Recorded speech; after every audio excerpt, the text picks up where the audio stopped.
Cet engin gigantesque est d'une précision étonnante. Entre la première étape de l'assemblage du premier module interne et la livraison du réacteur, il s'écoule 20 jours seulement.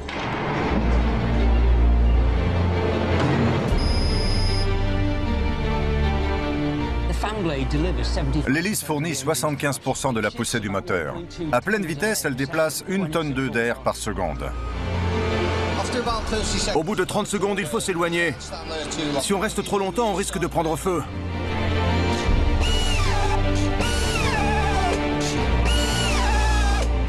Chaque pièce est posée à la main. Et si un boulon mal fixé entraînait la chute de l'appareil?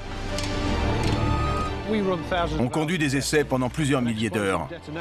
Une détonation libère la pale du disque à une vitesse très élevée et l'envoie dans l'enveloppe de l'hélice. Le réacteur est détruit. Derby et Rolls-Royce ne font qu'un. Quand on parle de Derby, tout le monde pense Rolls-Royce. Nous sommes en concurrence avec l'une des plus grandes entreprises du monde, General Electric. Quand on voit passer des avions équipés de ces réacteurs, on se dit « j'en ai fabriqué une partie ».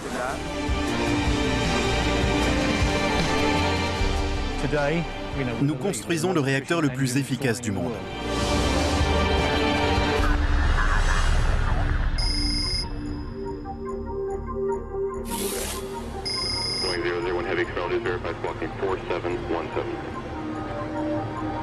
Voici le Boeing 787, surnommé le Dreamliner. Conçu pour être le gros porteur le plus économe en carburant du monde, il est présenté comme l'avenir du transport aérien. Même sous ce ciel gris, la peinture est splendide. Après plusieurs années de production, l'appareil est enfin prêt à effectuer son vol inaugural. En dépit du mauvais temps, le premier avion de ligne produit par Boeing en 10 ans doit prendre son envol.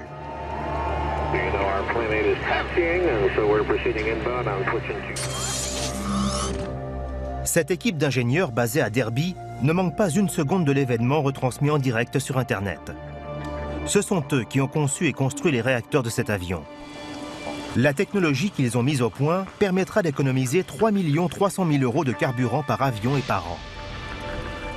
Si ce premier vol se déroule comme prévu, la société Rolls-Royce pourrait recevoir de nombreuses commandes de compagnies aériennes désireuses d'acquérir ce réacteur à faible consommation. Ce réacteur renferme une technologie extrêmement sophistiquée.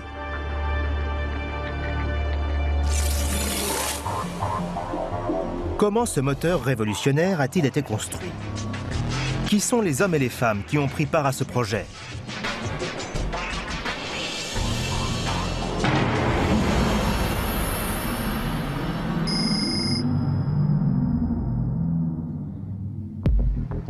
Les moteurs à réaction Rolls-Royce sont assemblés dans des usines ultramodernes du Royaume-Uni.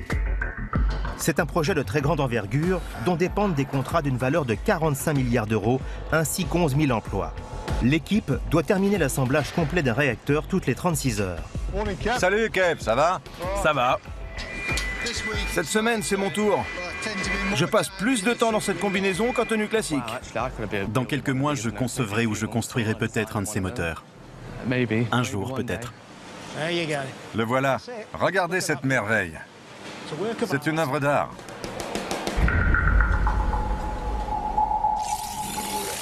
L'usine de montage principale de Rolls-Royce est un complexe de 120 hectares situé dans le sud-ouest de la ville de Derby. L'entreprise s'y est installée il y a un siècle. Pour une grande partie des 250 000 habitants de Derby, la société Rolls-Royce est un lieu de travail et de divertissement.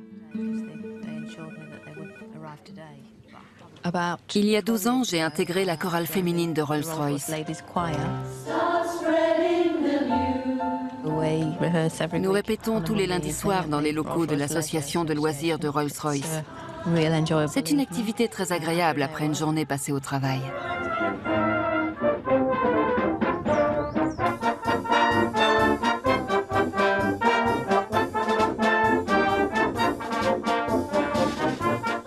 Aujourd'hui, Rolls-Royce fait partie intégrante de la ville. Je suis né et j'ai grandi à Derby. J'y vis depuis 53 ans. Je travaille ici depuis 36 ans.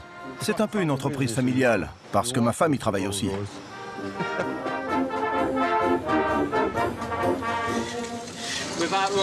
Sans Rolls-Royce, je ne travaillerai pas. L'entreprise est très importante pour nous tous. Elle est indispensable à Derby. Tous les habitants de la ville connaissent quelqu'un qui travaille chez Rolls-Royce. J'ai été embauché à 18 ans. Cela fait donc 40 ans. J'ai travaillé sur le moteur Merlin qui équipe les Spitfire. Cette chorale a été créée il y a 50 ans. Un grand concert a été organisé à l'occasion du 50e anniversaire l'année dernière.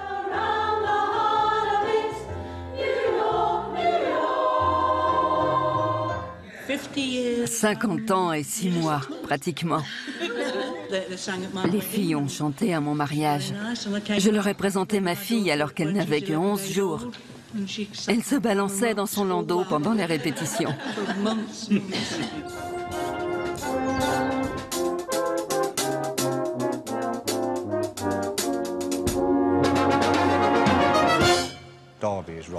Derby et Rolls-Royce ne font qu'un. Quand on parle de Derby, tout le monde pense Rolls-Royce. La fabrication de voitures de luxe, pour laquelle Rolls-Royce était célèbre autrefois, a cessé dans les années 70. Aujourd'hui, les voitures de cette marque sont construites par BMW. L'activité principale de la société est la construction de moteurs d'avion. Ces machines ont équipé les appareils les plus emblématiques de l'histoire, comme les avions de chasse de la Seconde Guerre mondiale, le Harrier ou encore le Concorde. Aujourd'hui, les réacteurs Rolls-Royce propulsent des hélicoptères, des appareils militaires, des avions d'affaires et même des navires. Mais le produit phare est le moteur à réaction de la série Trent. Le dernier modèle, le Trent 1000, va équiper le Boeing Dreamliner. Les moteurs Trent sont prévus pour des avions gros porteurs très larges, comme le Boeing 777 et le célèbre Airbus A380. Le modèle qui s'est le mieux vendu est celui de l'Airbus A330. En 15 ans, le Trent 700 a effectué 13 millions d'heures de vol. Cet engin gigantesque est d'une précision étonnante.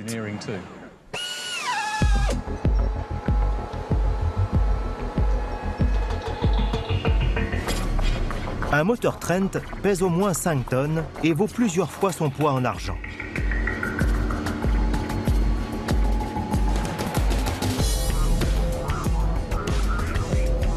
Dans le monde, seules 2 entreprises peuvent produire des moteurs aussi performants. Nous sommes en concurrence avec l'une des plus grandes entreprises du monde, General Electric. Mais les plus grands constructeurs aéronautiques ont fait confiance à Rolls-Royce pour équiper leurs derniers appareils lors des vols inauguraux. Il peut propulser une charge utile de 242 tonnes à 11 000 mètres d'altitude sur une distance de 15 000 km. C'est une performance exceptionnelle qui résulte d'une conception et d'une fabrication haut de gamme. Comme je le dis souvent, nous fabriquons des petits bijoux.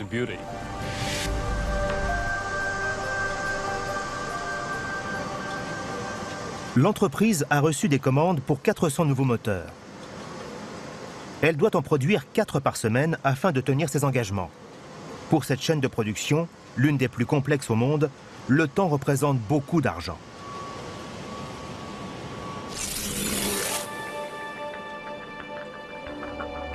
Un moteur Trent comprend 8 modules assemblés sur la chaîne de montage. Chaque module comporte des milliers de pièces différentes. Elles sont stockées dans ce vaste entrepôt.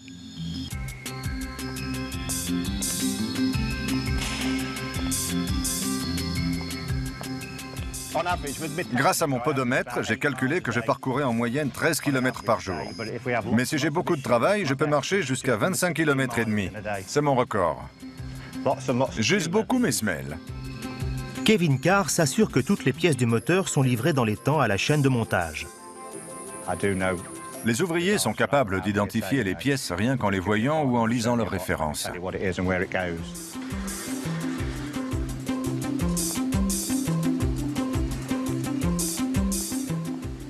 Tout est classé et étiqueté. C'est un peu comme un magasin de bonbons, on peut choisir ce qu'on veut. Nous fournissons tout, des écrous et des boulons qui servent à la fabrication des premiers éléments, jusqu'aux dernières pièces de plastique posées sur le moteur avant la livraison au client. Cela représente 30 000 à 40 000 pièces selon le modèle. Kevin se charge de réunir les éléments nécessaires aux premiers travaux de construction de chaque moteur. 2 jours avant le début du montage, il supervise la livraison de plusieurs dizaines de milliers de pièces. Elles partent à 20 h. Tout y est, les fiches sont remplies? Oui. Tout est prêt alors? Oui. Merci beaucoup, Noël. Comme ça, les cartons ne payent pas de mine. Mais quand on regarde ce qui se trouve à l'intérieur, chaque boîte vaut au moins 1 100 €. Là, on a l'unité de gestion du moteur. Ce carton vaut près de 850 000 €. La valeur totale du stock dépasse les 230 millions d'euros. On a de quoi construire 5 exemplaires de chaque modèle.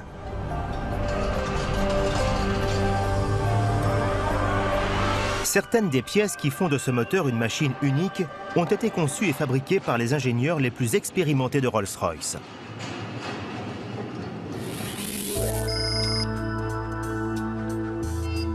C'est dans la ville de Barnoldswick, à 150 km au nord de Derby, que Sir Frank Whittle a construit les premiers moteurs à réaction. Aujourd'hui encore, cette petite bourgade joue un rôle important dans la conception des moteurs Trent.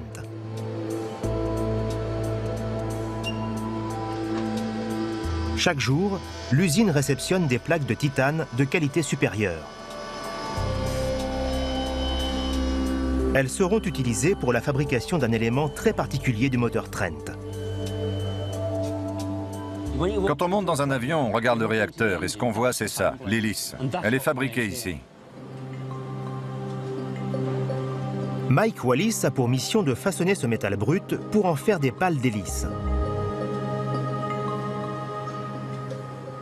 L'hélice fournit 75% de la poussée du moteur. À pleine vitesse, elle déplace 1,2 tonne d'air par seconde et supporte une charge centrifuge de 90 tonnes. L'équivalent de 13 autobus sur chacune des 20 pales.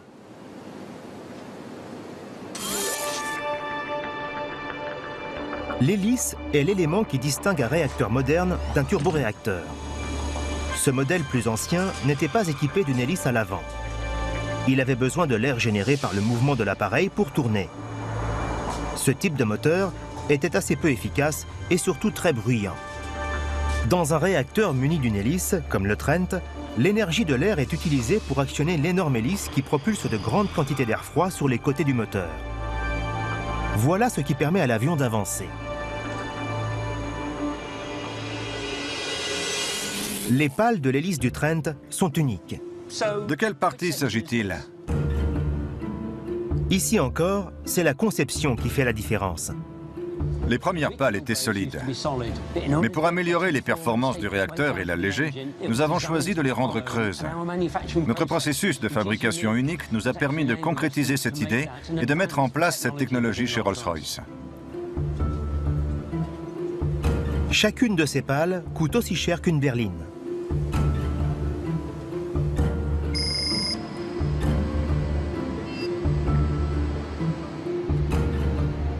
Une pale est composée de 3 plaques de titane superposées. Nous n'avons pas été autorisés à filmer le processus de fabrication, strictement confidentiel.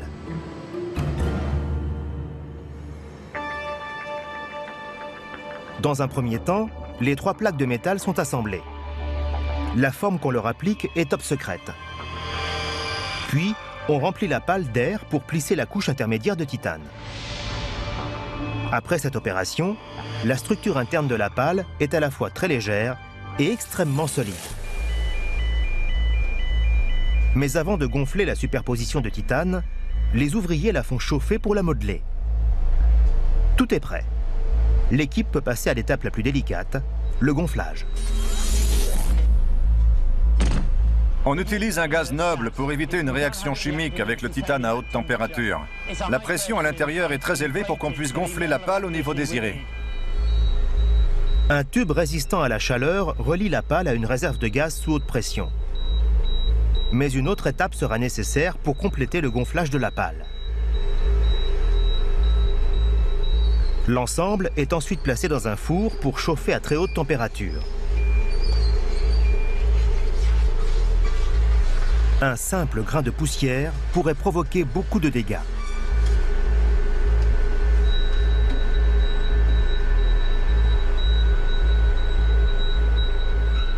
Le four dégage beaucoup de chaleur.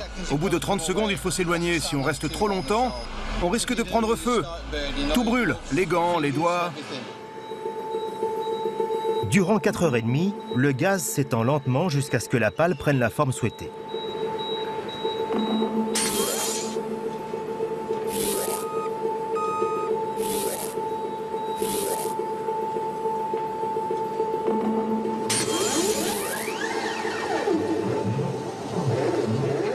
Malgré la précision de la fabrication, chaque pale est légèrement différente de la suivante.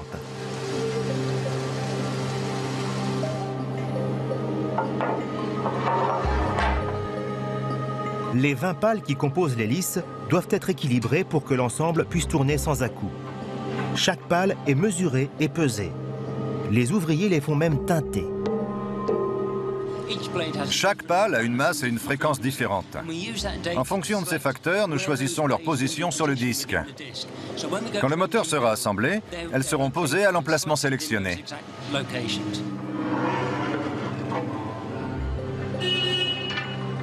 Ces méthodes de fabrication minutieuses garantissent que chaque moteur Trent est aussi sûr et efficace que possible.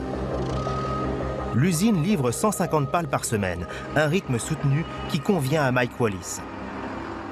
Je travaille sur ces pales depuis 27 ans, mais je n'ai rien perdu de mon enthousiasme. Et je sais que ça va continuer. Comme Rolls-Royce est une multinationale, certains éléments du moteur sont fabriqués en dehors du Royaume-Uni. Cat Taylor est chargé de les faire livrer à l'usine de Derby. Voici le service d'achat des turbines où nous faisons l'acquisition de pièces partout dans le monde. Je m'occupe des achats de modules en Europe continentale.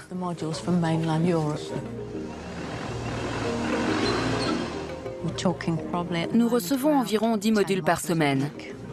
Il arrive que la météo ou le trafic maritime ralentissent les livraisons, mais la plupart des modules arrivent à temps.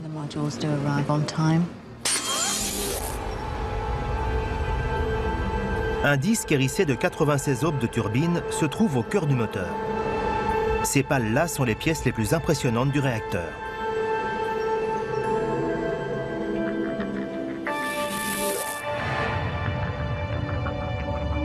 Pour tourner, un réacteur emmagasine de l'air qui est ensuite envoyé dans des compresseurs. L'air est comprimé à 1/50e de son volume, puis propulsé dans une chambre de combustion où il est mêlé à du carburant et explose, ce qui crée un puissant jet de gaz. Ce jet percute les aubes de turbine et les fait tourner si vite qu'une seule aube produit une puissance équivalente à celle d'un moteur de Formule 1.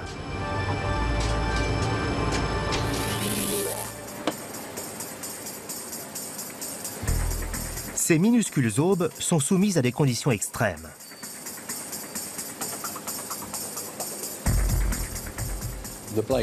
L'aube se trouve dans un environnement très rude. Elle doit faire 10 000 tours par minute, soit 1300 km/h. Le composant est soumis à une température de 300 degrés supérieure au point de fusion de l'alliage.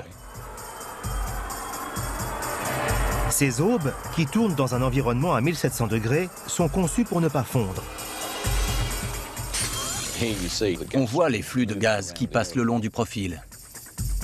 Au bas de l'aube se trouve l'emmanchement sapin qui permet de la fixer sur le disque. Au-dessus, on voit les profils percés de trous pour le refroidissement.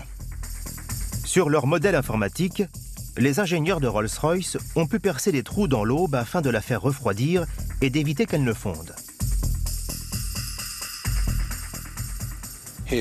Voilà ce que serait l'aube si elle ne refroidissait pas.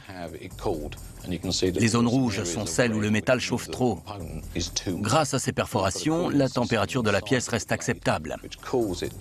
La quantité d'énergie qu'elles éliminent est suffisante pour faire bouillir 1 litre d'eau en 1/20 de seconde.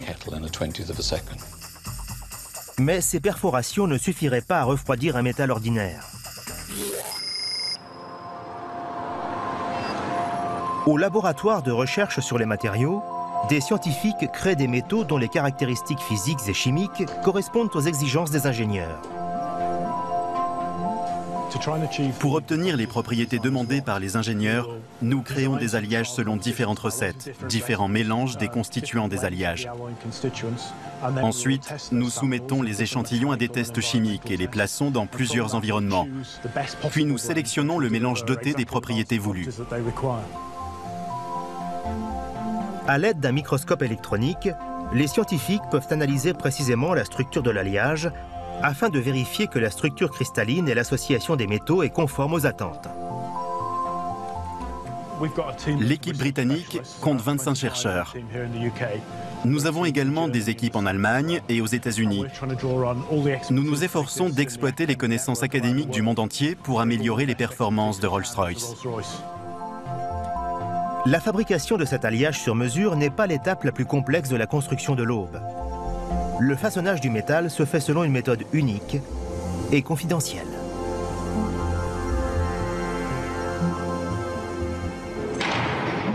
Le métal est moulé dans une fonderie de Derby créée spécialement pour cet usage. Owen Draper fait partie des quelques privilégiés qui connaissent les secrets de fabrication de l'aube.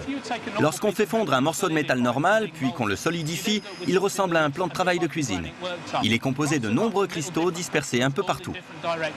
Cette multitude de cristaux fragilise le métal. Nous cherchons donc à obtenir un cristal unique.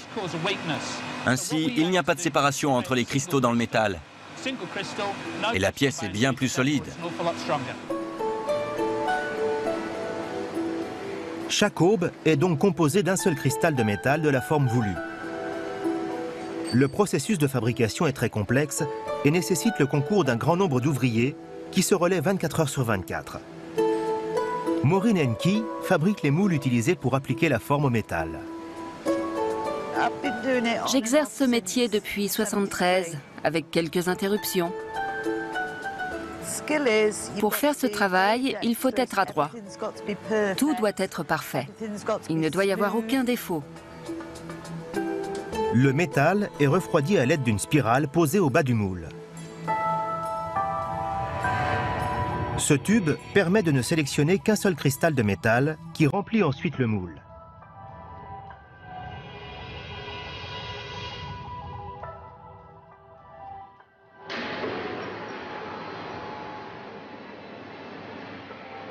La moindre imperfection pourrait endommager l'aube. Les moules en cire sont donc vérifiés au rayon X par des inspecteurs, comme Jackie Brown. Je cherche des défauts dans le moule, comme des fissures, des éclats ou des trous. Les modèles défectueux sont cassés en deux et jetés.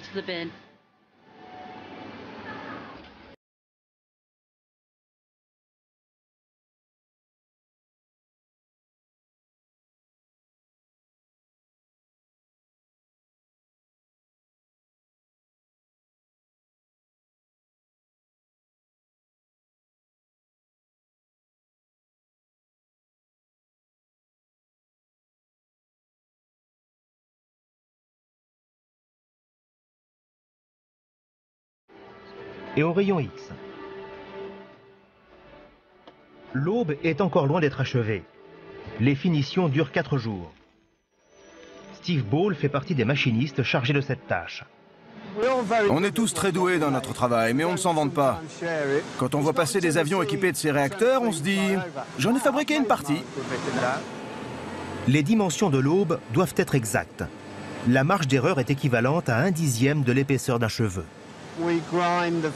Il faut meuler l'emmanchement sapin. On a 7 microns de marge, c'est très peu. Il subit une pression de 18 tonnes. Si on l'étirait et qu'on lui faisait supporter 18 tonnes de pression, rien ne changerait au micron près. La structure ne bouge pas, il n'y a aucune fissure. Rien. Un réacteur comporte 96 aubes comme celle-ci.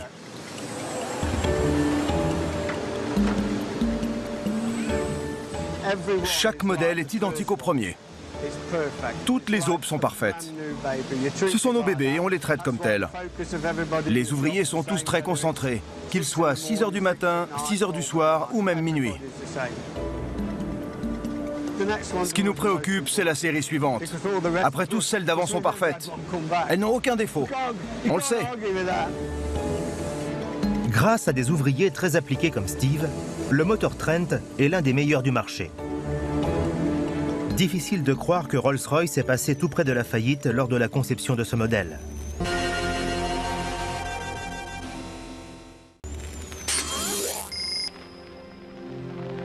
Au début des années 70, l'entreprise a tout misé sur la fabrication d'un réacteur révolutionnaire qui devait équiper l'un des premiers gros porteurs, le Lockheed TriStar. Comparé aux chiffres d'aujourd'hui, les volumes de production de Derby étaient très modestes. L'usine était un acteur de second plan sur le marché des réacteurs. Pourtant, c'était la seule entreprise qui opérait dans ce domaine en dehors des États-Unis. Le lancement du programme TriStar était donc crucial.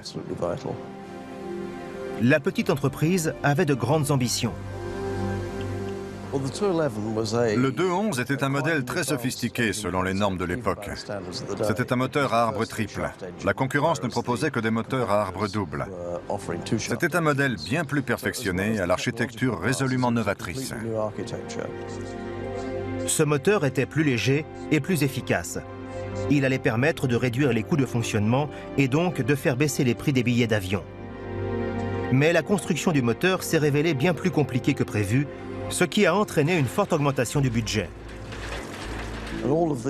Finalement, le moteur numéro 10011 a été assemblé. Il a été testé pour la première fois le 3 février 1971 en fin d'après-midi. Les résultats étaient extraordinaires. Il était bien plus performant que tout ce qu'on avait vu jusque-là. Toute l'équipe était ravie. Avec ce moteur, l'entreprise allait conquérir le marché. Mais la joie est de courte durée. Le lendemain, en milieu de matinée, on nous a convoqués pour nous annoncer que la société était en redressement judiciaire. Il était trop tard.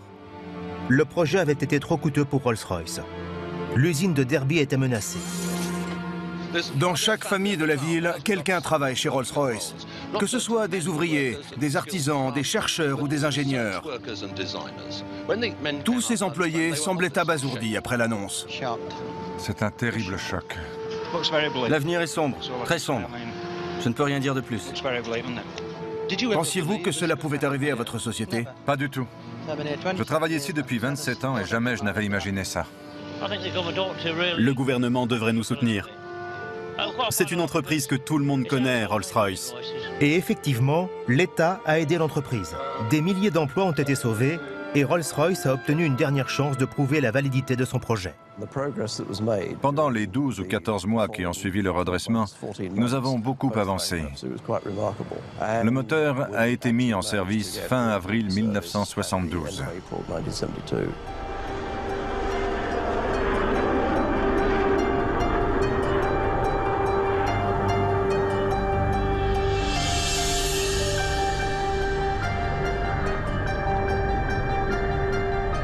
Le premier vol du TriStar est l'aboutissement d'un long travail pour les employés de Rolls-Royce. Ce moteur est devenu le produit vedette de l'entreprise. C'est d'ailleurs lui qui a servi de modèle de départ pour les moteurs à réaction de la série Trent.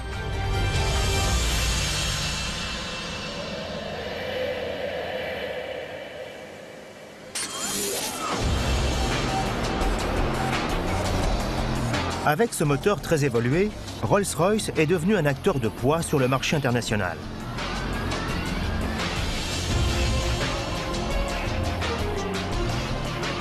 Aujourd'hui, les moteurs Trent équipent la moitié de la flotte mondiale d'avions de ligne. L'entreprise a reçu de nouvelles commandes pour un total de 45 milliards d'euros.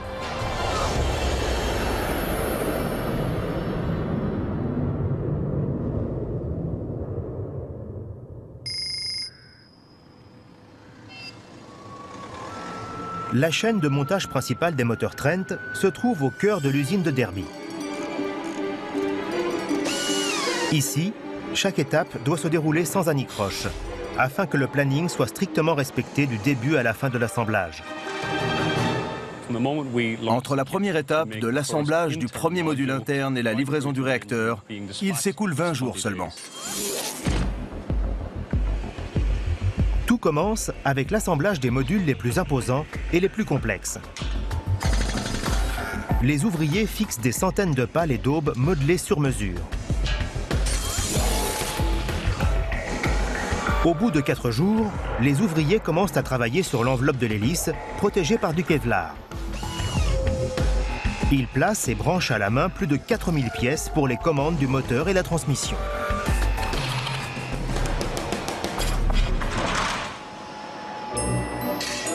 Parallèlement, une équipe de monteurs spécialisés s'attelle à l'assemblage des 8 modules du moteur. Ce travail durera 9 jours.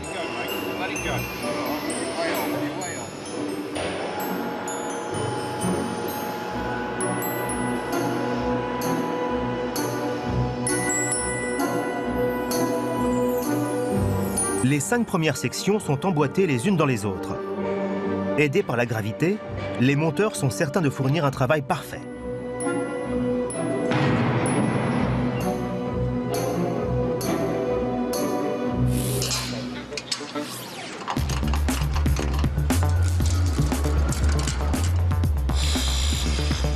Chaque boulon est serré jusqu'à un point précis.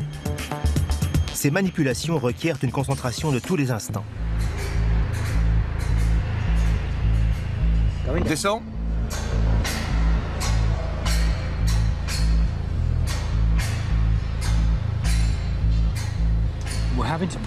Le module numéro 4 doit être entièrement installé pour qu'on puisse raccorder le numéro 3. Nous procédons avec beaucoup de précautions pour que les parois ne se touchent pas. Si la peinture était raflée, il faudra la refaire. C'est le module le plus délicat à installer parce qu'on ne voit pas le raccord et qu'il faut faire quelques ajustements. Descends.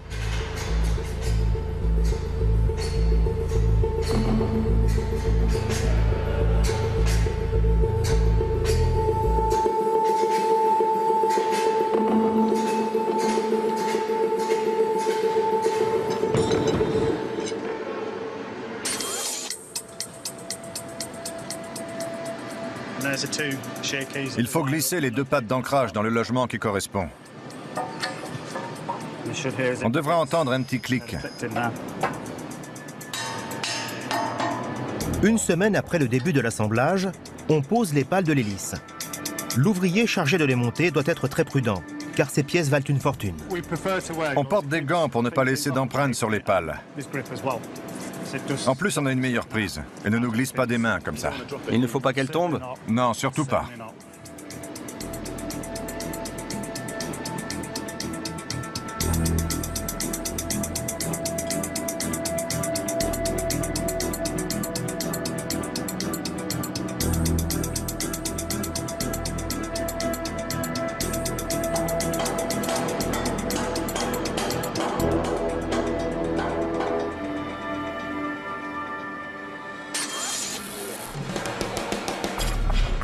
Pour poser l'hélice, les hommes font basculer le corps du moteur sur le côté.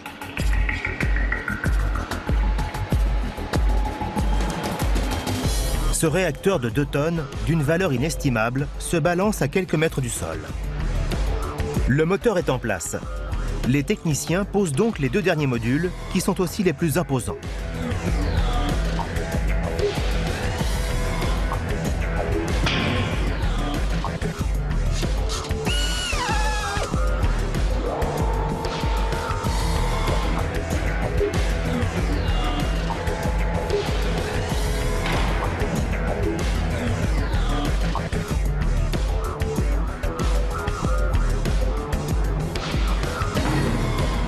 L'hélice s'emboîte parfaitement dans son logement.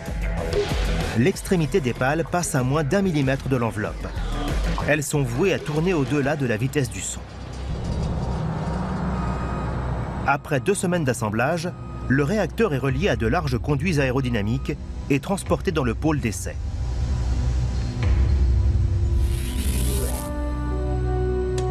Ici, il est testé dans les conditions les plus rigoureuses. Okay, 3, 2,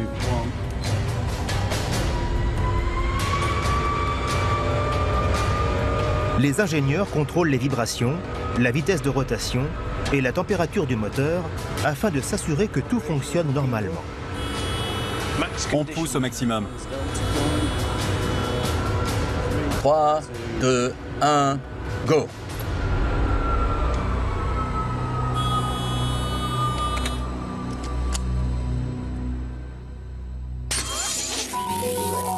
Les ingénieurs du pôle d'essai ont également d'autres missions.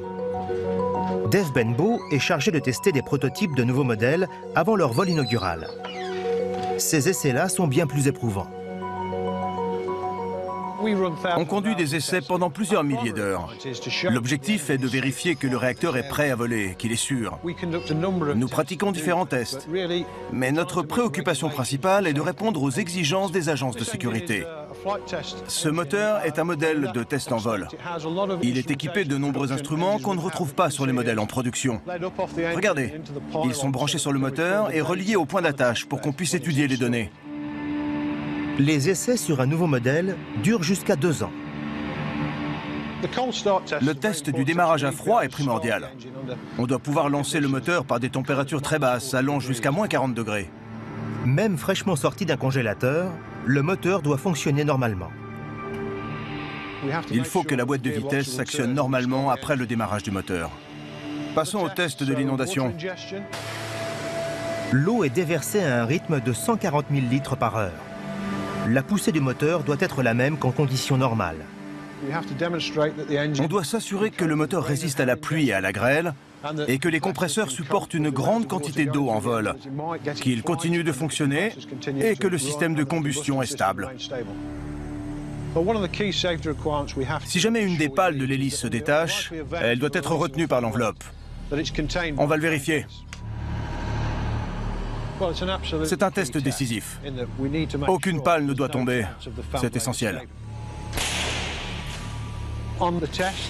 Une détonation libère la pale du disque à une vitesse très élevée et l'envoie dans l'enveloppe de l'hélice. Cet événement libère une énergie équivalente à celle de la chute d'une voiture d'1 tonne depuis une falaise de 60 mètres de haut. L'enveloppe doit supporter ce choc et retenir la pale. Même si ça coûte très cher, nous sommes tenus de conduire ce test pour être certains que le moteur est conforme aux normes de sécurité. Le moteur est détruit. Certes, l'enveloppe a contenu la pale en toute sécurité, mais les pièces du moteur ne seront pas réutilisées. Il est considéré comme une perte.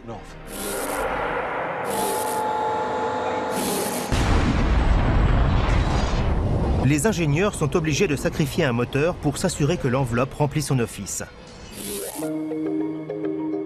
6 heures du matin. Andy Taylor, monteur à l'usine de Derby, commence sa journée de travail.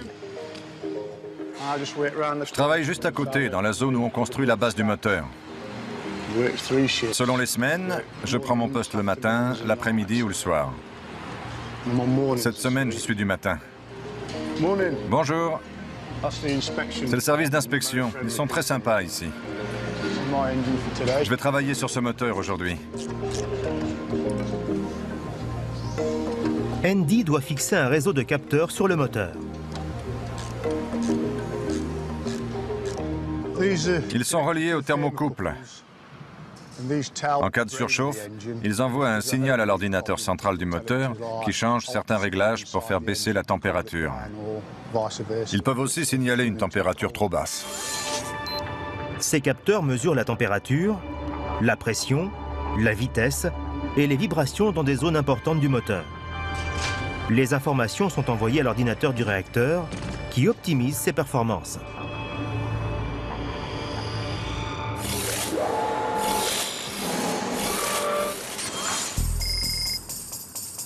Et ce n'est pas tout. Les données relevées par les capteurs des moteurs Trent sont transmises par satellite à Derby, au centre de surveillance qui tourne 24 heures sur 24.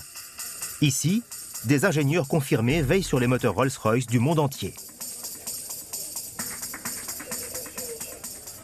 Alan, on a un problème sur le moteur numéro 41992. Je constate que la température à l'échappement est en train de monter. Ce service d'assistance ultramoderne donne à l'entreprise un avantage sur la concurrence.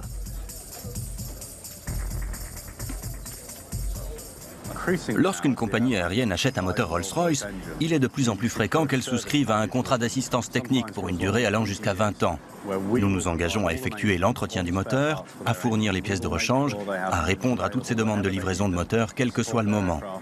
Dans ce cas, elle paie seulement pour l'utilisation en vol. Lors des périodes d'affluence, l'équipe surveille des moteurs transportant jusqu'à 400 000 passagers en tout. On contrôle 8 000 à 10 000 moteurs, 24 heures sur 24, 365 jours par an. La question est de savoir si c'est normal ou pas.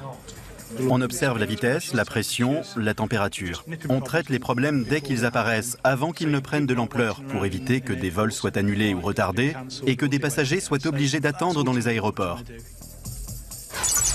Le centre reçoit 1 500 000 données chaque jour et contrôle jusqu'à 1200 moteurs Trent simultanément. 1 minute après l'envoi de l'information, elle apparaît sur mon graphique. Les données sont analysées par ordinateur. En cas d'anomalie, les ingénieurs sont avertis. Dans 95% des cas, on s'aperçoit très rapidement qu'il ne se passe rien d'inquiétant. Chaque ingénieur a l'expérience suffisante pour régler tous les problèmes qui pourraient survenir. J'ai été amené à manipuler les moteurs Rolls-Royce pendant 13 ans, lorsque je faisais partie de la Royal Navy. Si nécessaire, ils peuvent joindre les équipes de maintenance des principaux aéroports du monde. On me demande par email de communiquer des données qui datent de janvier 2009. Ça concerne les vibrations. Tu t'en occupes ?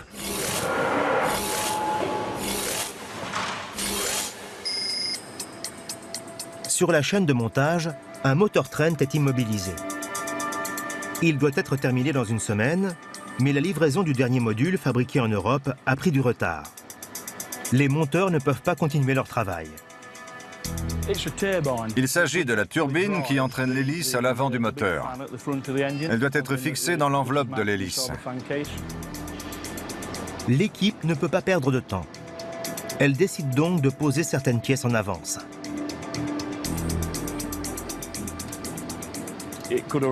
Le module peut arriver n'importe quand, dans une heure comme demain.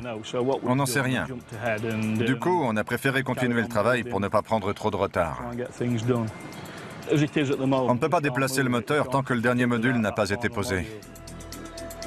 Tout retard peut entraîner des coûts importants. L'équipe doit impérativement savoir quand le module manquant sera livré. Kat Taylor prend les choses en main. Pouvez-vous nous garantir qu'il sera livré avant 6 heures du matin? Oui. Bon. Le module arrive en pleine nuit. L'installation peut reprendre. Les monteurs sont habitués à travailler de nuit.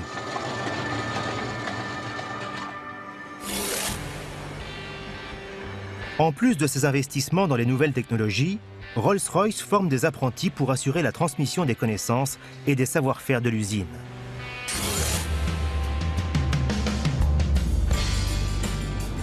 Je suis apprenti à l'usine Rolls-Royce à Derby.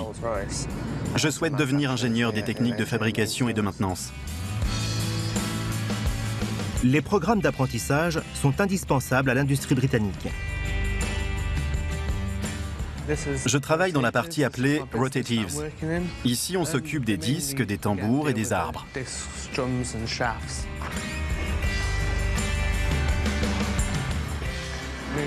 On fabrique les plus gros arbres de transmission qui seront installés sur le corps du moteur.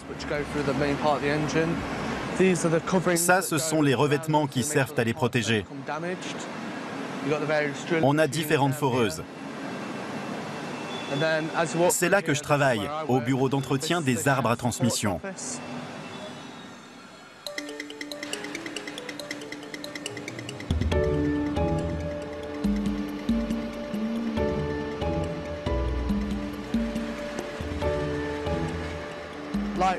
Tout petit déjà, j'aimais dessiner des objets et les fabriquer.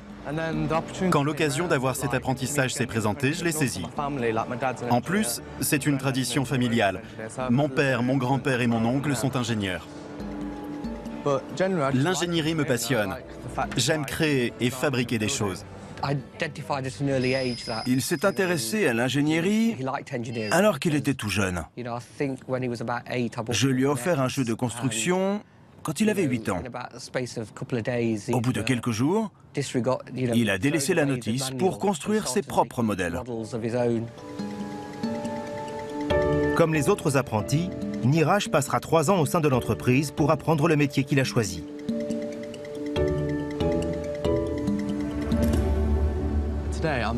J'essaie de construire une bielle de contrôle de vol. Cet instrument permet au pilote de contrôler la quantité d'air qui entre dans le moteur. Il peut ainsi, entre autres, régler l'angle d'ouverture des trappes. Quand je dis que j'ai 16 ans et que je travaille chez Rolls-Royce, les gens me voient différemment. À leurs yeux, ce n'est pas courant. C'est vrai que c'est un honneur de travailler dans une entreprise de cette envergure à mon âge. Pour le premier, tu places le bleu en bas, puis tu les encastres. D'accord. Le deuxième, tu l'inclines à 90 degrés et tu montres le résultat aux ingénieurs. Ma vie a radicalement changé en quelques années. J'étais un simple élève et je suis devenu ingénieur. C'est un sacré bouleversement et j'en suis très content.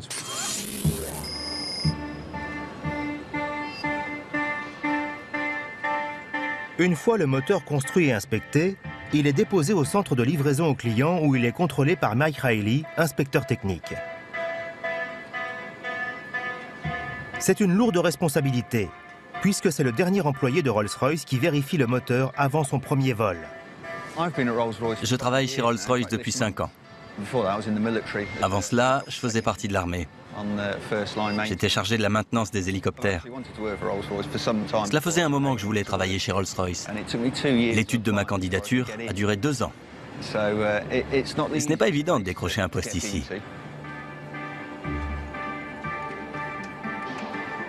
Le métier de Mike est l'un des plus spécialisés de la chaîne de montage.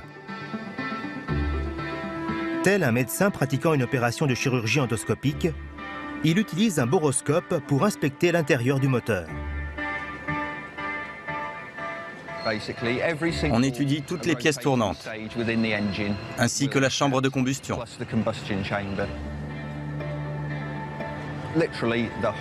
On passe tout le moteur au boroscope. Voici le premier compresseur haute pression.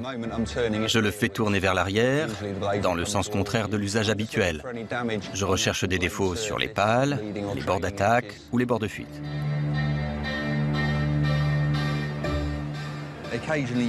Parfois, je m'y perds un peu. Il y a tellement de pales. Là, c'est la première buse équipée, perforée de centaines de trous qui servent à refroidir la structure. C'est certainement la zone qui chauffe le plus. J'ai l'impression d'être un chirurgien.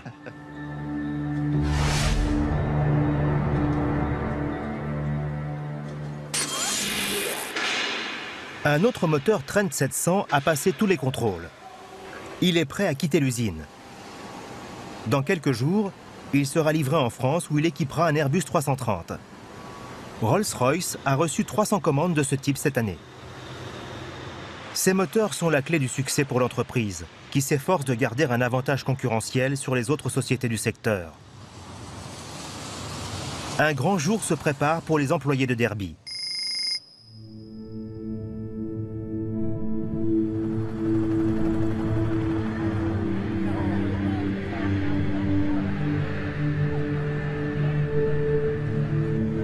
Tous les yeux sont rivés sur le Boeing Dreamliner.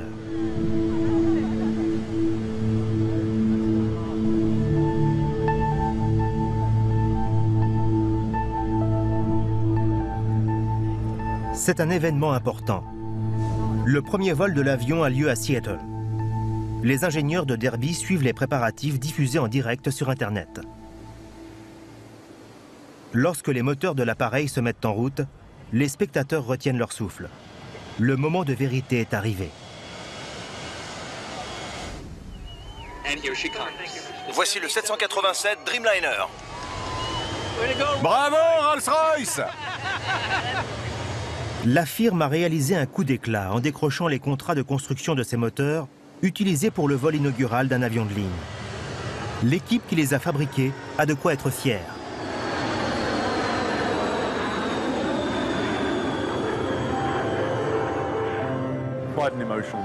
Tout le monde était très ému, et notamment les ingénieurs qui ont travaillé 6 ans sur la conception du moteur. Ils ont tout donné pour que ce projet aboutisse. Je suis très content. Quel bonheur de voir l'avion décoller après tout le travail qu'on a fourni pour arriver à ce résultat.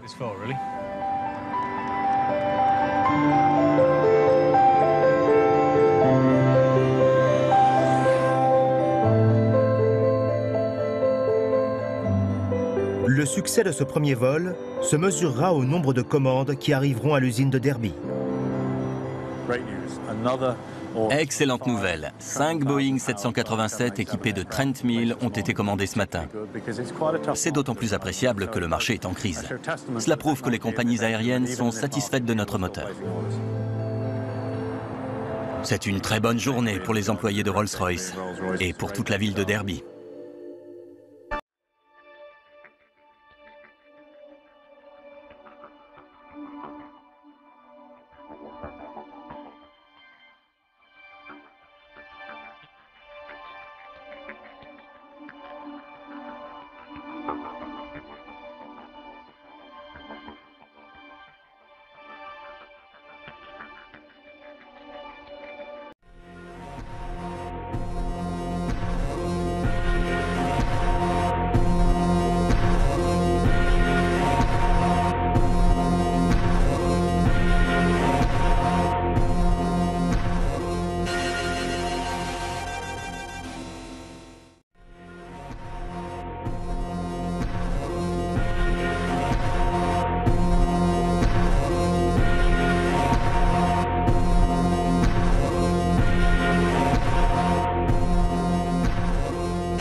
Cet engin gigantesque est d'une précision étonnante. Entre la première étape de l'assemblage du premier module interne et la livraison du réacteur, il s'écoule 20 jours seulement.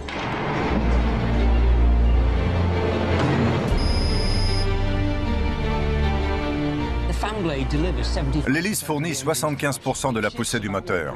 À pleine vitesse, elle déplace 1 tonne d'air par seconde. Au bout de 30 secondes, il faut s'éloigner. Si on reste trop longtemps, on risque de prendre feu.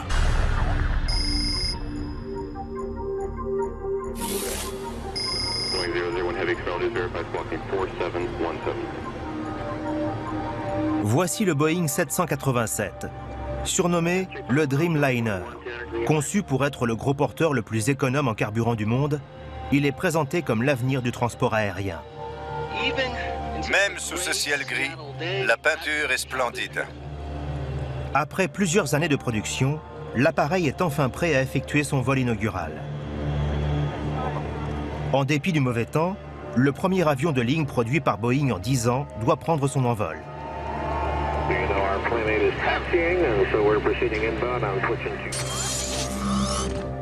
Cette équipe d'ingénieurs basée à Derby ne manque pas une seconde de l'événement retransmis en direct sur Internet.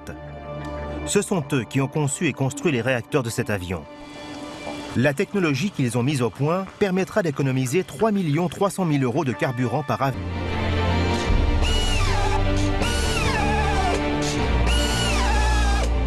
Chaque pièce est posée à la main. Et si un boulon mal fixé entraînait la chute de l'appareil? On conduit des essais pendant plusieurs milliers d'heures. Une détonation libère la pale du disque à une vitesse très élevée et l'envoie dans l'enveloppe de l'hélice. Le réacteur est détruit. Derby et Rolls-Royce ne font qu'un. Quand on parle de Derby, tout le monde pense Rolls-Royce. Nous sommes en concurrence avec l'une des plus grandes entreprises du monde, General Electric. Quand on voit passer des avions équipés de ces réacteurs, on se dit « j'en ai fabriqué une partie ».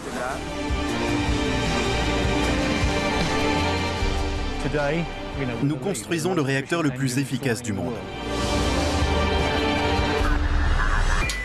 Cette semaine, c'est mon tour. Je passe plus de temps dans cette combinaison qu'en tenue classique. Dans quelques mois, je concevrai ou je construirai peut-être un de ces moteurs. Un jour, peut-être. Le voilà. Regardez cette merveille. C'est une œuvre d'art.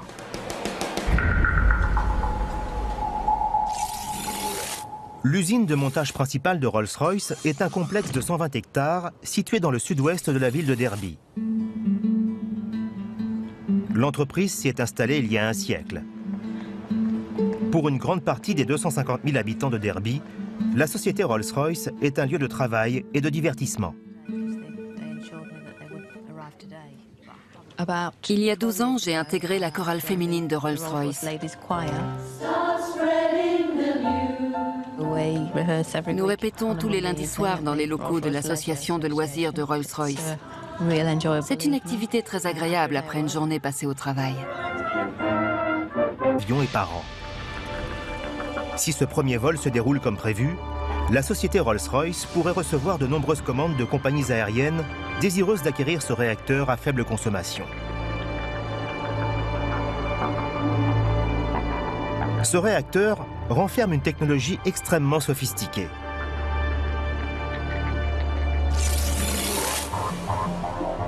Comment ce moteur révolutionnaire a-t-il été construit? Qui sont les hommes et les femmes qui ont pris part à ce projet?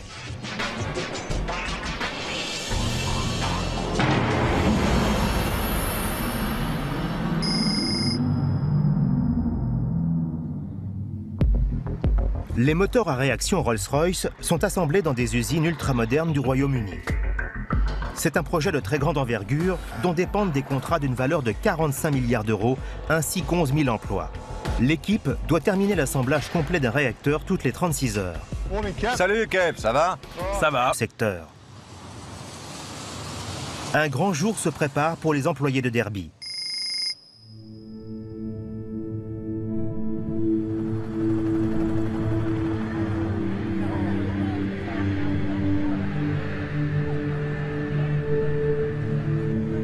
Tous les yeux sont rivés sur le Boeing Dreamliner.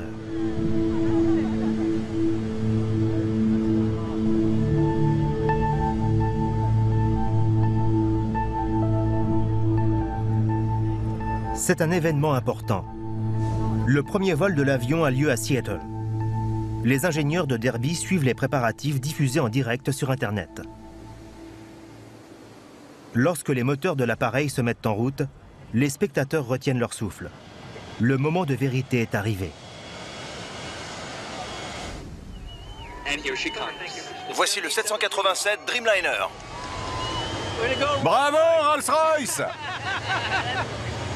La firme a réalisé un coup d'éclat en décrochant les contrats de construction de ces moteurs utilisés pour le vol inaugural d'un avion de ligne. L'équipe qui les a fabriqués a de quoi être fière.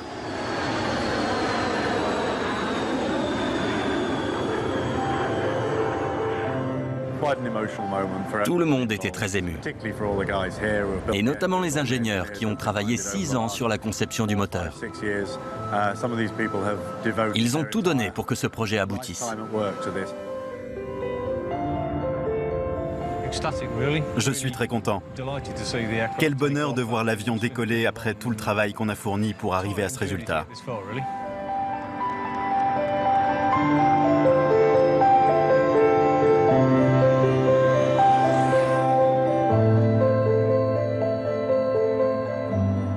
Le succès de ce premier vol se mesurera au nombre de commandes qui arriveront à l'usine de Derby. Excellente nouvelle. 5 Boeing 787 équipés de Trent 1000 ont été commandés ce matin. C'est d'autant plus appréciable que le marché est en crise. Cela prouve que les compagnies aériennes sont satisfaites de notre moteur. C'est une très bonne journée pour les employés de Rolls-Royce et pour toute la ville de Derby.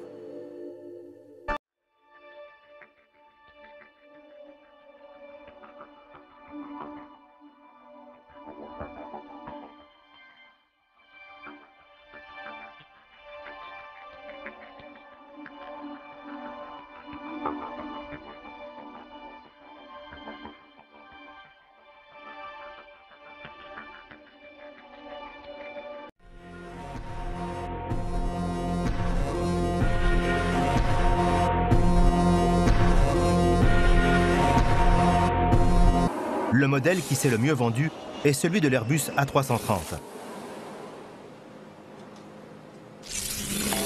En 15 ans, le Trent 700 a effectué 13 millions d'heures de vol. Cet engin gigantesque est d'une précision étonnante.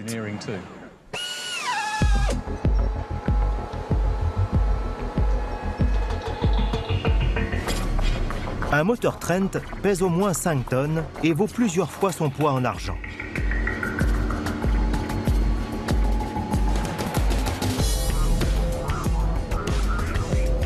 Dans le monde, seules 2 entreprises peuvent produire des moteurs aussi performants.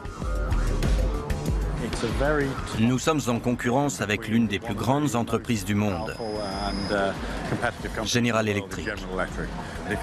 Mais les plus grands constructeurs aéronautiques ont fait confiance à Rolls-Royce pour équiper leurs derniers appareils lors des vols inauguraux.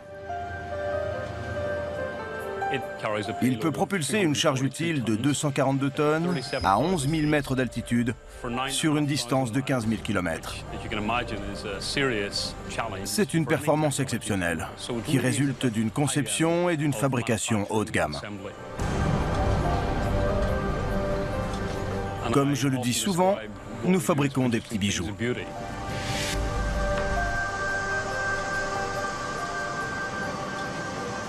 L'entreprise a reçu des commandes pour 400 nouveaux moteurs. Elle doit en produire 4 par semaine afin de tenir ses engagements. Pour cette chaîne de production, l'une des plus complexes au monde, le temps représente beaucoup d'argent.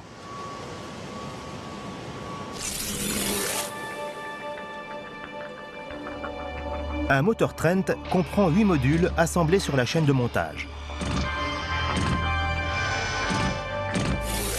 Chaque module comporte des milliers de pièces différentes. Elles sont stockées dans ce vaste entrepôt.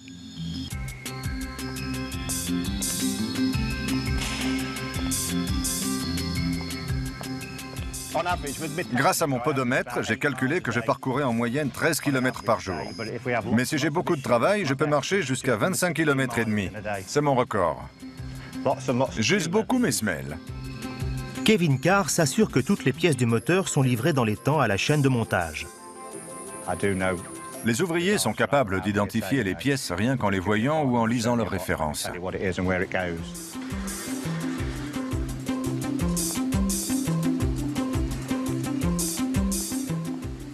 Tout est classé et étiqueté. C'est un peu comme un magasin de bonbons, on peut choisir ce qu'on veut. Nous fournissons tout, des écrous et des boulons qui servent à la fabrication.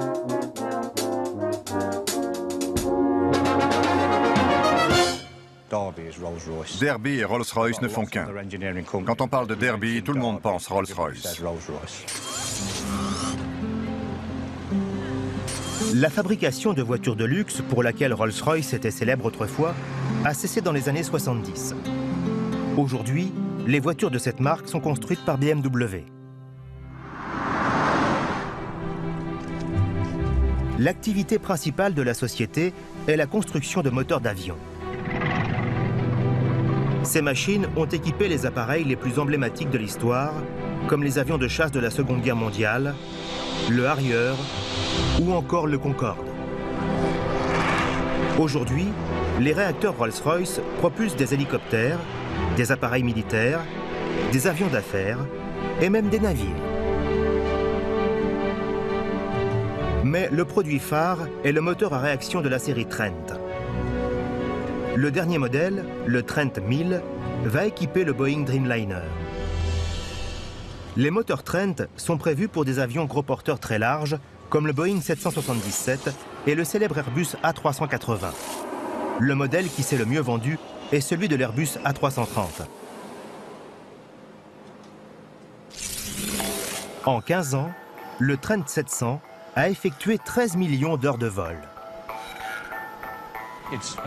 Cet engin gigantesque est d'une précision étonnante.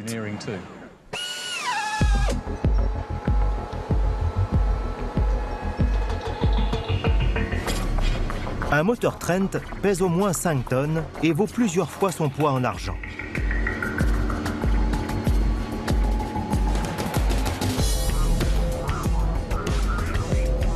Dans le monde, Seules 2 entreprises peuvent produire des moteurs aussi performants. Nous sommes en concurrence avec l'une des plus grandes entreprises du monde, General Electric. Mais les plus grands constructeurs aéronautiques ont fait confiance à Rolls-Royce pour équiper leurs derniers appareils lors des vols inauguraux. Il peut propulser une charge utile de 242 tonnes à 11 000 mètres d'altitude sur une distance de 15 000 km. C'est une performance exceptionnelle qui résulte d'une conception et d'une fabrication haut de gamme. Comme je le dis souvent, nous fabriquons des petits bijoux.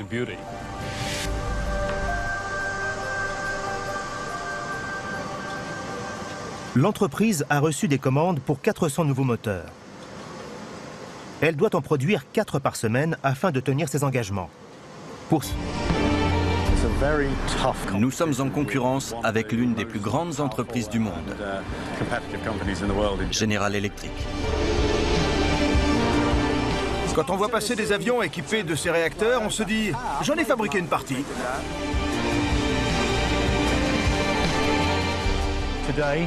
Nous construisons le réacteur le plus efficace du monde.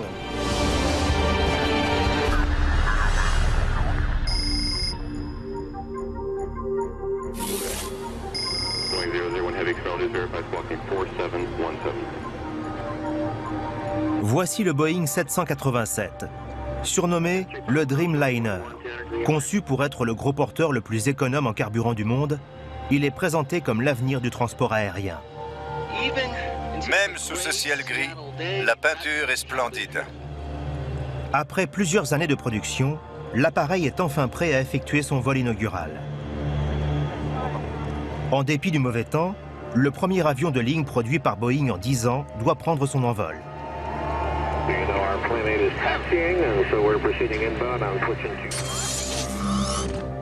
Cette équipe d'ingénieurs basée à Derby ne manque pas une seconde de l'événement retransmis en direct sur Internet.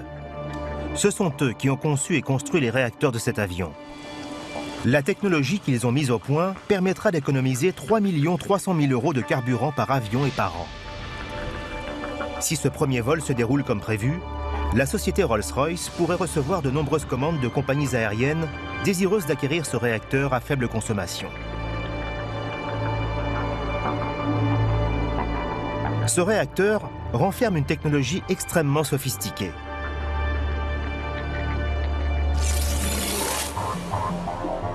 Comment ce moteur révolutionnaire a-t-il été construit?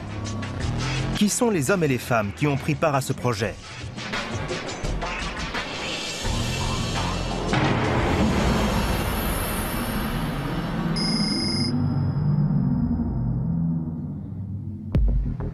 Les moteurs à réaction Rolls-Royce sont assemblés dans des usines ultramodernes du Royaume-Uni.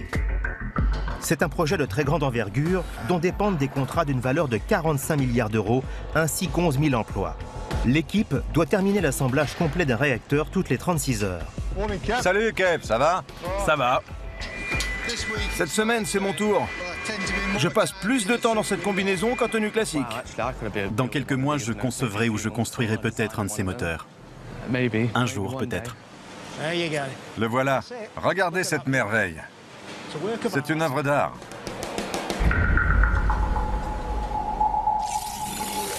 L'usine de montage principale de Rolls-Royce est un complexe de 120 hectares situé dans le sud-ouest de...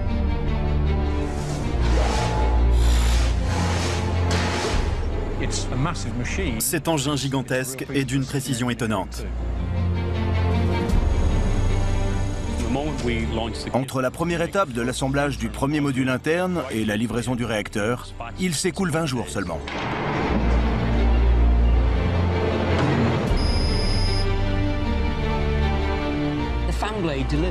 L'hélice fournit 75% de la poussée du moteur. À pleine vitesse, elle déplace 1 tonne d'air par seconde. Au bout de 30 secondes, il faut s'éloigner. Si on reste trop longtemps, on risque de prendre feu.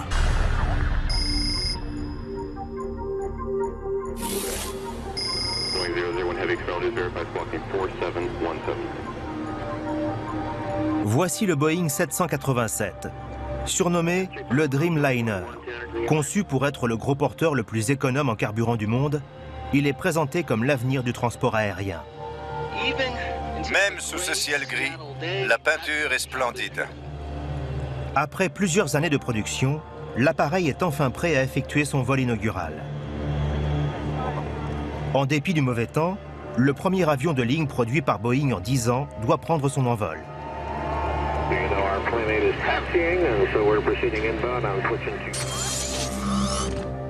Cette équipe d'ingénieurs basée à Derby ne manque pas une seconde de l'événement retransmis en direct sur Internet. Ce sont eux qui ont conçu et construit les réacteurs de cet avion. La technologie qu'ils ont mise au point permettra d'économiser 3 300 000 € de carburant par avion.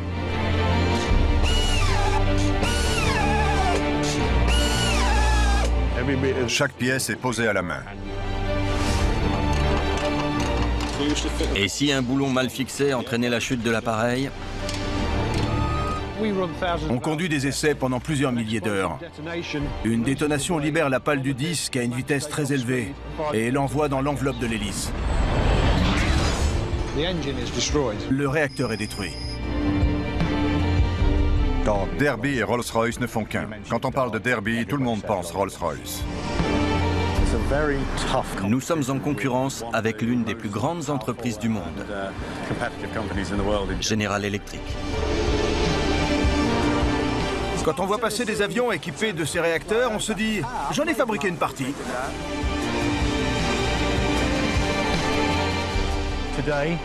Nous construisons le réacteur le plus efficace du monde.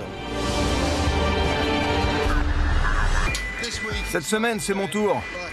Je passe plus de temps dans cette combinaison qu'en tenue classique. Dans quelques mois, je concevrai ou je construirai peut-être un de ces moteurs. Un jour, peut-être. Le voilà.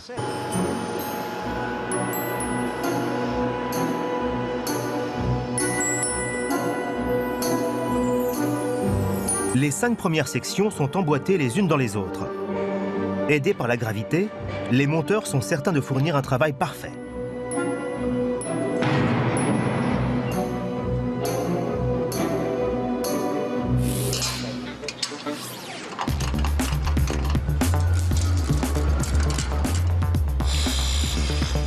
Chaque boulon est serré jusqu'à un point précis. Ces manipulations requièrent une concentration de tous les instants. Descends.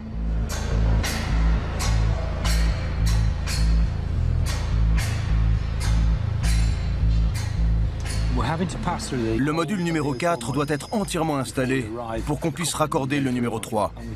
Nous procédons avec beaucoup de précautions pour que les parois ne se touchent pas. Si la peinture est éraflée, il faudra la refaire. C'est le module le plus délicat à installer parce qu'on ne voit pas le raccord et qu'il faut faire quelques ajustements.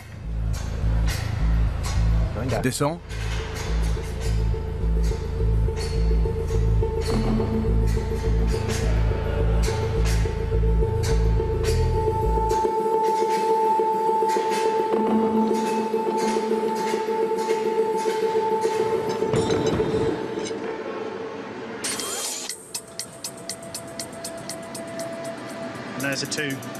Il faut glisser les 2 pattes d'ancrage dans le logement qui correspond. On devrait entendre un petit clic. Une semaine après le début de l'assemblage, on pose les pales de l'hélice. L'ouvrier chargé de les monter doit être très prudent, car ces pièces valent une fortune. On porte des gants pour ne pas laisser d'empreintes sur les pales. En plus, on a une meilleure prise. Et ne nous glisse pas des mains comme ça. Il ne faut pas qu'elle tombe? Non, surtout pas.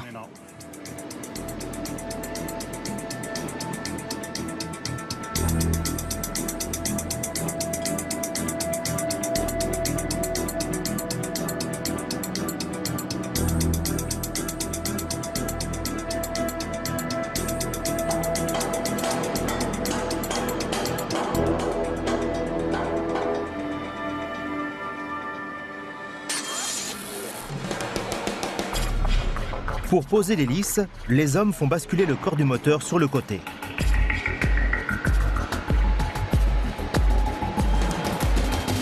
Ce réacteur de 2 tonnes, d'une valeur inestimable, se balance à quelques mètres du sol.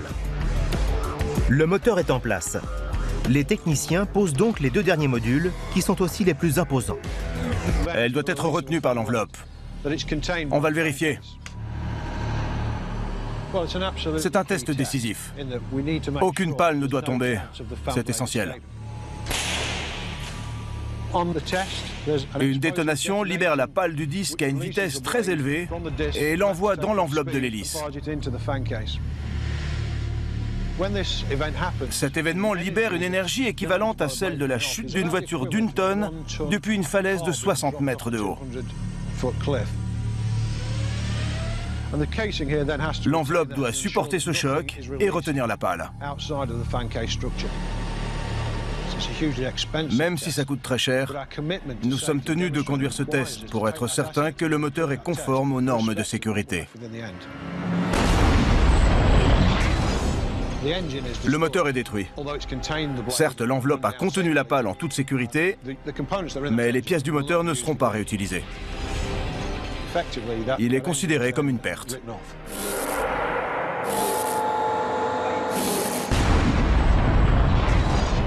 Les ingénieurs sont obligés de sacrifier un moteur pour s'assurer que l'enveloppe remplit son office. 6 heures du matin. Andy Taylor, monteur à l'usine de Derby, commence sa journée de travail. Je travaille juste à côté, dans la zone où on construit la base du moteur. Selon les semaines, je prends mon poste le matin, l'après-midi ou le soir. Cette semaine, je suis du matin. Bonjour. C'est le service d'inspection. Ils sont très sympas ici. Je vais travailler sur ce moteur aujourd'hui. Andy doit fixer un réseau de capteurs sur le moteur. Ils sont reliés au thermocouple. En cas de surchauffe, ils envoient un signal à l'ordinateur central du moteur qui change certains réglages pour faire baisser la température. Ils peuvent aussi signaler une température trop basse. Ces capteurs mesurent la température, la pression, la vitesse et les vibrations dans des zones importantes du moteur. Les informations sont envoyées à l'ordinateur du réacteur qui optimise ses performances.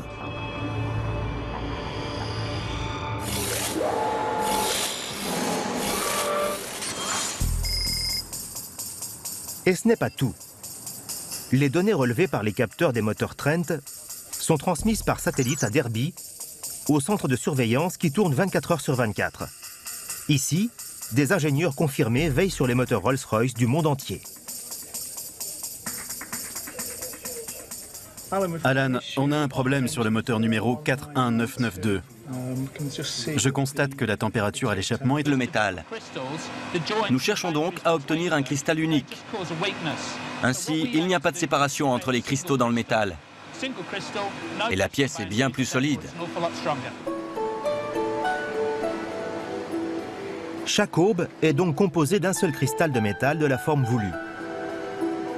Le processus de fabrication est très complexe et nécessite le concours d'un grand nombre d'ouvriers qui se relaient 24 heures sur 24. Maureen Henke fabrique les moules utilisés pour appliquer la forme au métal. J'exerce ce métier depuis 1973, avec quelques interruptions. Pour faire ce travail, il faut être adroit. Tout doit être parfait. Il ne doit y avoir aucun défaut.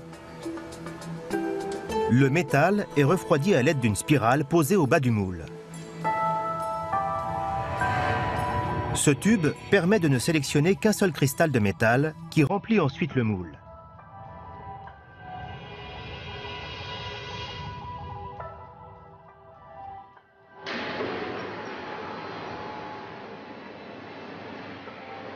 La moindre imperfection pourrait endommager l'aube.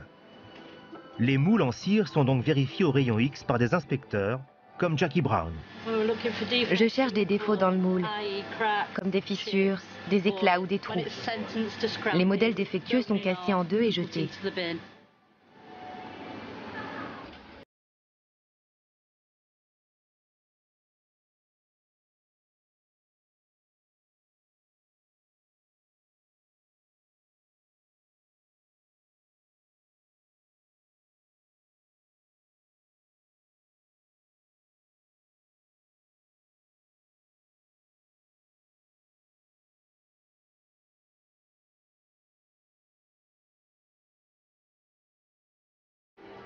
et au rayon X. L'aube est encore loin d'être achevée. Les finitions durent 4 jours. Steve Ball fait partie des machinistes chargés de cette tâche. On est tous très doués dans notre travail, mais on ne s'en vante pas. Quand on voit passer des avions équipés de ces réacteurs, on se dit « j'en ai fabriqué une partie ». Les dimensions de l'aube doivent être exactes. La marge d'erreur est équivalente à 1/10 de l'épaisseur d'un cheveu. Il faut meuler l'emmanchement sapin. On a 7 microns de marge, c'est très peu. Il subit une pression de 18 tonnes. Si on l'étirait et qu'on lui faisait supporter 18 tonnes de pression, rien ne changerait au micron près. La structure ne bouge pas, il n'y a aucune fissure. Rien. Un réacteur comporte 96 aubes comme celle-ci. Le module numéro 4 doit être entièrement installé pour qu'on puisse raccorder le numéro 3. Nous procédons avec beaucoup de précautions pour que les parois ne se touchent pas. Si la peinture était raflée, il faudra la refaire. C'est le module le plus délicat à installer parce qu'on ne voit pas le raccord et qu'il faut faire quelques ajustements. Descends.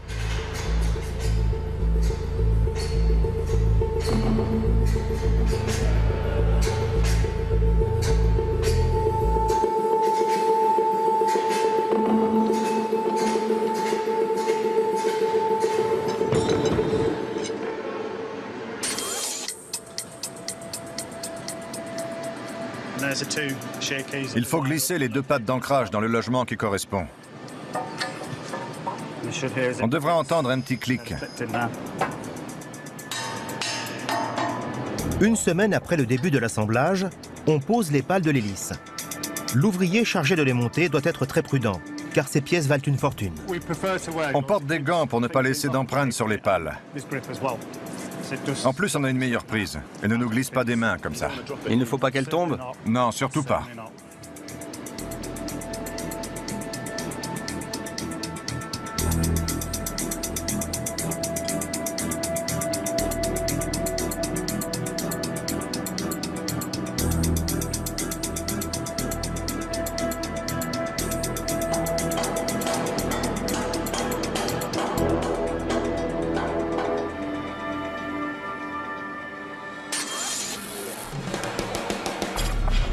Pour poser l'hélice, les hommes font basculer le corps du moteur sur le côté.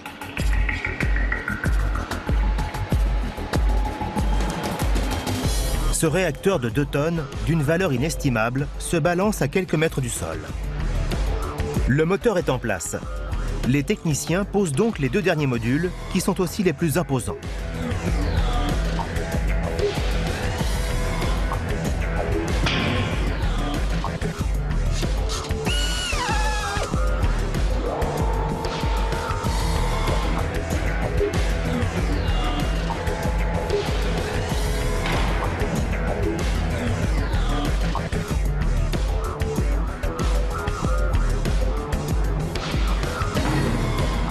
L'hélice s'emboîte parfaitement dans son logement.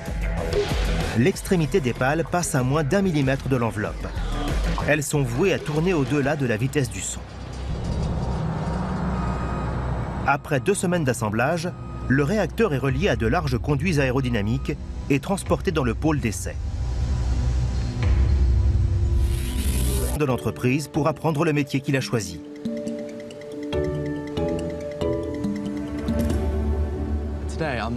J'essaie de construire une bielle de contrôle de vol. Cet instrument permet au pilote de contrôler la quantité d'air qui entre dans le moteur. Il peut ainsi, entre autres, régler l'angle d'ouverture des trappes. Quand je dis que j'ai 16 ans et que je travaille chez Rolls-Royce, les gens me voient différemment. À leurs yeux, ce n'est pas courant. C'est vrai que c'est un honneur de travailler dans une entreprise de cette envergure à mon âge. Pour le premier, tu places le bleu en bas, puis tu les encastres. D'accord. Le deuxième, tu l'inclines à 90 degrés et tu montres le résultat aux ingénieurs. Ma vie a radicalement changé en quelques années. J'étais un simple élève et je suis devenu ingénieur. C'est un sacré bouleversement et j'en suis très content.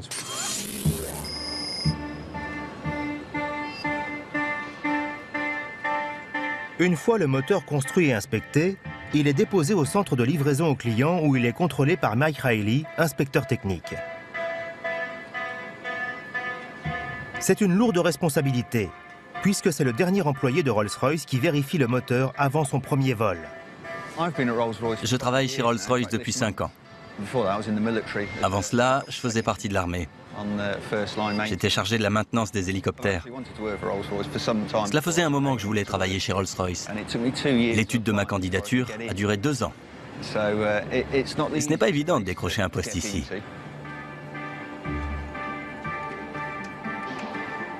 Le métier de Mike est l'un des plus spécialisés de la chaîne de montage. Tel un médecin pratiquant une opération de chirurgie endoscopique, il utilise un boroscope pour inspecter l'intérieur du moteur. On étudie toutes les pièces tournantes, ainsi que la chambre de combustion.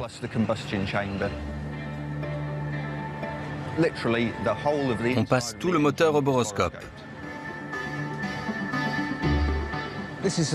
Voici le premier compresseur haute pression. Je le fais tourner vers l'arrière, dans le sens contraire de l'usage habituel. Je recherche des défauts sur les pales, les bords d'attaque ou les bords de fuite.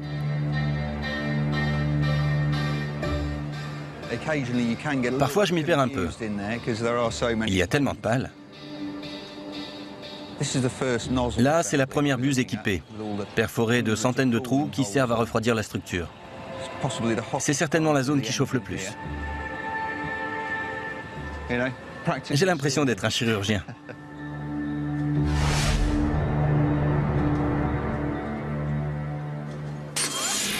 C'est 36 heures. Salut Kev, ça va? Ça va. Cette semaine, c'est mon tour. Je passe plus de temps dans cette combinaison qu'en tenue classique. Dans quelques mois, je concevrai ou je construirai peut-être un de ces moteurs. Un jour, peut-être. Le voilà. Regardez cette merveille. C'est une œuvre d'art.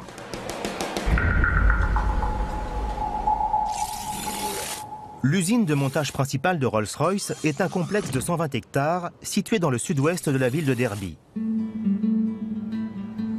L'entreprise s'y est installée il y a un siècle. Pour une grande partie des 250 000 habitants de Derby, la société Rolls-Royce est un lieu de travail et de divertissement. Il y a 12 ans, j'ai intégré la chorale féminine de Rolls-Royce. Nous répétons tous les lundis soirs dans les locaux de l'association de loisirs de Rolls-Royce. C'est une activité très agréable après une journée passée au travail.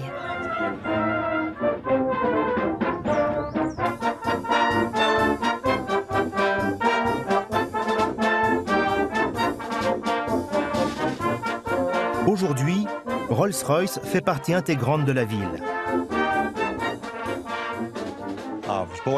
Je suis né et j'ai grandi à Derby. J'y vis depuis 53 ans. Je travaille ici depuis 36 ans. C'est un peu une entreprise familiale, parce que ma femme y travaille aussi.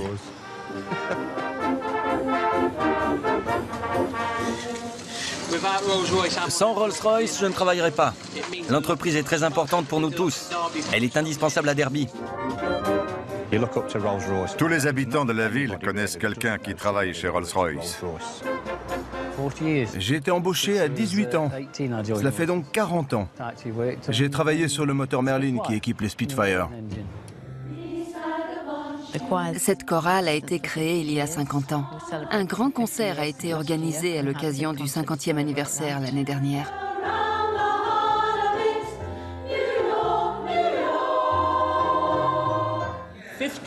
50 ans et 6 mois, pratiquement. Les filles ont chanté à mon mariage. Je leur ai présenté ma fille alors qu'elle n'avait que 11 jours. Elle se balançait dans son landau pendant les répétitions.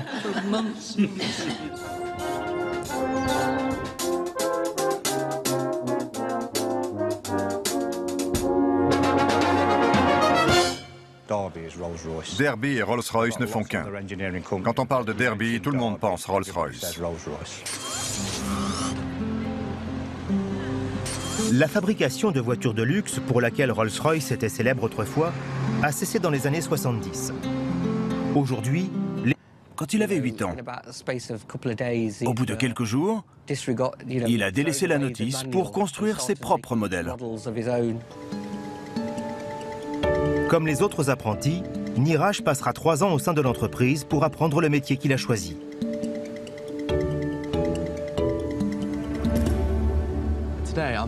J'essaie de construire une bielle de contrôle de vol. Cet instrument permet au pilote de contrôler la quantité d'air qui entre dans le moteur. Il peut ainsi, entre autres, régler l'angle d'ouverture des trappes. Quand je dis que j'ai 16 ans et que je travaille chez Rolls-Royce, les gens me voient différemment. À leurs yeux, ce n'est pas courant. C'est vrai que c'est un honneur de travailler dans une entreprise de cette envergure à mon âge. Pour le premier, tu places le bleu en bas, puis tu les encastres. D'accord. Le deuxième, tu l'inclines à 90 degrés et tu montres le résultat aux ingénieurs. Ma vie a radicalement changé en quelques années. J'étais un simple élève et je suis devenu ingénieur. C'est un sacré bouleversement et j'en suis très content.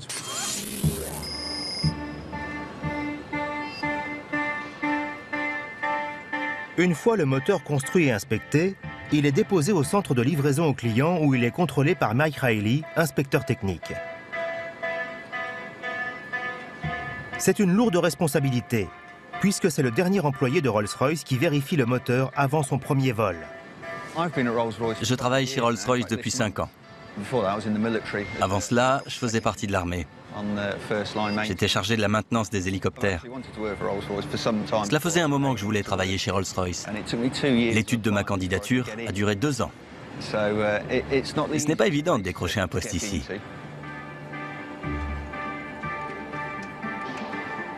Le métier de Mike est l'un des plus spécialisés de la chaîne de montage.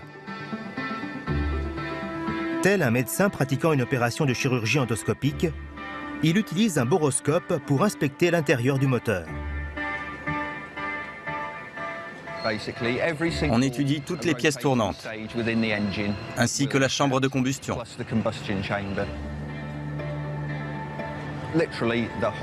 On passe tout le moteur au boroscope. Voici le premier compresseur haute pression. Je le fais tourner vers l'arrière, dans le sens contraire de l'usage habituel. Je recherche des défauts sur les pales, les bords d'attaque ou les bords de fuite.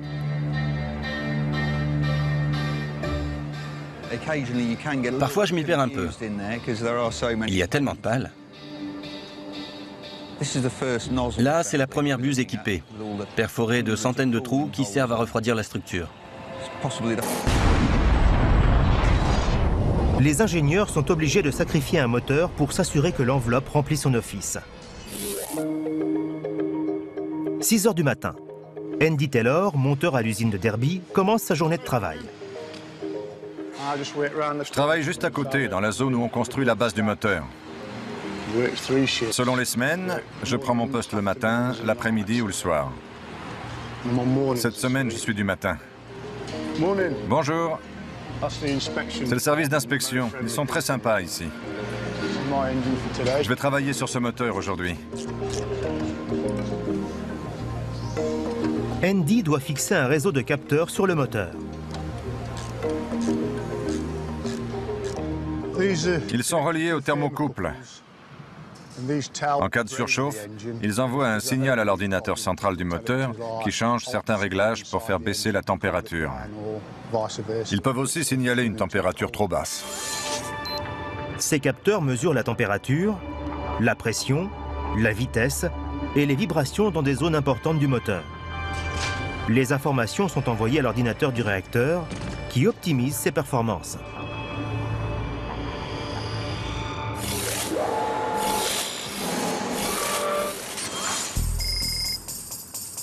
Et ce n'est pas tout. Les données relevées par les capteurs des moteurs Trent sont transmises par satellite à Derby, au centre de surveillance qui tourne 24 heures sur 24. Ici, des ingénieurs confirmés veillent sur les moteurs Rolls-Royce du monde entier. Alan, on a un problème sur le moteur numéro 41992. Je constate que la température à l'échappement est en train de monter. Ce service d'assistance ultramoderne donne à l'entreprise un avantage sur la concurrence.